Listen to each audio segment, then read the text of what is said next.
পাকিস্তানের প্রতিরক্ষা মন্ত্রী খাজা আসিফ হুঁশিয়ারি দিয়ে বলেছেন, ভবিষ্যতে ভারত যদি কোনো ধরনের দুঃসাহসিক পদক্ষেপ নেয় তাহলে তাদেরকে আরও শক্তিশালী জবাবের মুখোমুখি হতে হবে।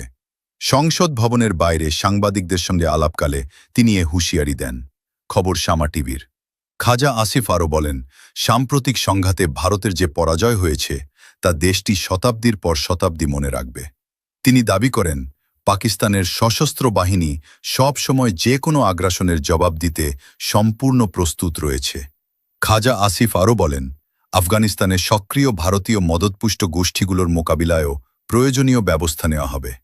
তার মতে, আজাদ জম্মু ও কাশ্মীরে সম্প্রতি যে ধরনের বক্তব্য শোনা যাচ্ছে তা কোনো পাকিস্তানি বা কাশ্মীরির ভাষা নয়, বরং তা ভারতের অবস্থানের প্রতিফলন।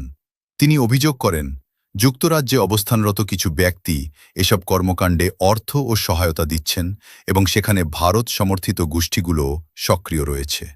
পাকিস্তানের প্রতিরক্ষা মন্ত্রী আরও বলেন, সম্ভাব্য পানি আগ্রাসন মোকাবিলায়ও সরকার পূর্ণ প্রস্তুতি নেবে। Desk report, Bangladesh diplomat.